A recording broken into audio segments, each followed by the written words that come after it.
Hello everyone, I am Anthony Binns. Welcome back to Trendwave News TV. Is your paycheck feeling lighter? Are grocery prices skyrocketing while your dollar seems to shrink? Well, you're not alone. Today, we're exploring the harsh truth behind Jamaica's money problem and what the government isn't telling you. Stay tuned, because what you're about to hear might change the way you think about Jamaica's economy forever. Welcome to Trendwave News TV, your go-to channel for the latest and most important updates on Jamaica and beyond. In today's video, we're breaking down why everything, from your grocery bill to fuel prices, is getting more expensive. We'll uncover the hidden forces behind the Jamaican dollar's decline, who's being hit the hardest, and most importantly, what needs to be done to fix this problem. So, if you want to know why your money doesn't stretch as far as it used to, and how this crisis could affect the future of Jamaica, keep watching. Point 1. The Jamaican dollar is falling. But why? Let's start with the root of the problem: the depreciation of the Jamaican dollar. The value of the Jamaican dollar has been steadily falling against major currencies like the US dollar. But what does that really mean for you? Well, it means that your hard-earned Jamaican dollars buy fewer and fewer goods as the days go by. Take this simple scenario. Imagine last year, $5,000 Jamaican could buy you a certain amount of groceries. Now that same $5,000 can't even cover half of what you used to get. The reason is that imported goods, things like fuel, electronics, and even food, are now costing more because we need more Jamaican dollars to buy the same amount of foreign currency. That's why prices are rising across the board. Point number 2. Let's ask the question, who is feeling the squeeze the most? While everyone is feeling the pinch, some groups are hit harder than others. Low-income families, for instance, are struggling to afford basic necessities like food and transportation.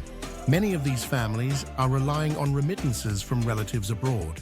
But here's the kicker: those remittances don't go as far as they used to.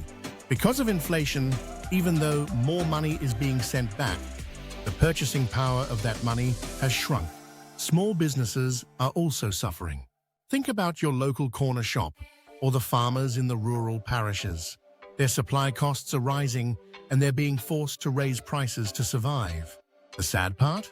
Many customers can't afford these higher prices, leading to lower sales and sometimes businesses shutting down. Point number 3. What the government isn't telling you. Now let's address what the government isn't talking about.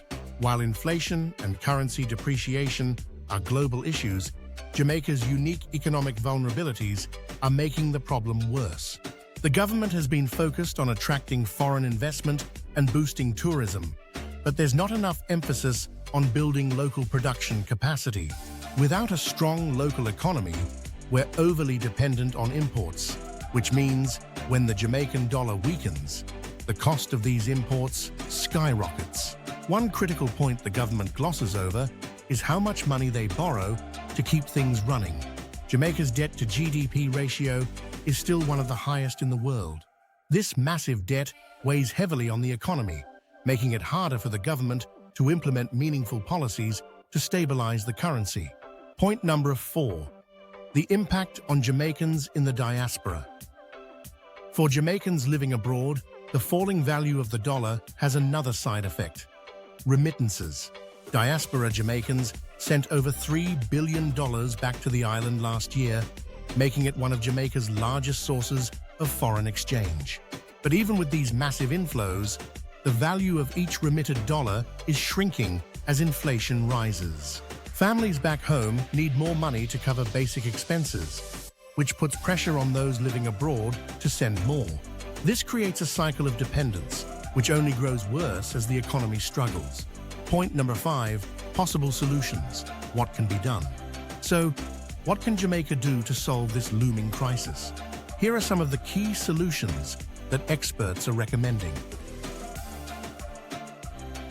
Boosting local production. We need to focus on producing more goods locally, whether it's in agriculture or manufacturing. Reducing our reliance on imports will stabilize prices and make us less vulnerable to foreign currency fluctuations. Attracting more sustainable investment. Foreign direct investment, FDI, is essential, but it should be in industries that help the country grow long-term, like renewable energy, tech, and local business development. Not just in tourism, which makes us dependent on foreign travelers. Fiscal discipline. The government needs to implement tighter fiscal policies and reduce the national debt to free up resources for local development, encouraging the diaspora to invest locally. Instead of only sending remittances, diaspora Jamaicans could be encouraged to invest in local businesses or projects that build Jamaica's economy from the ground up. In summary, the declining Jamaican dollar is a major issue that's affecting everyone, from the farmer in St. Elizabeth to the Jamaican in New York City sending money home. The government needs to address this head-on by promoting local production, reducing debt, and creating more sustainable economic opportunities. If we don't act now, the gap between the rich and poor will continue to widen, and the cycle of dependency will grow. If you found this video helpful, don't forget to like, share, and subscribe for more in-depth analyses on the issues that matter most to Jamaica. Leave a comment below and let us know your thoughts on how the government should tackle the dollar crisis. Also, take a moment to click on the links in the description to watch related videos and to enjoy some excellent products. Thanks for watching Trendwave News TV. See you in the next one. Walk good until next time.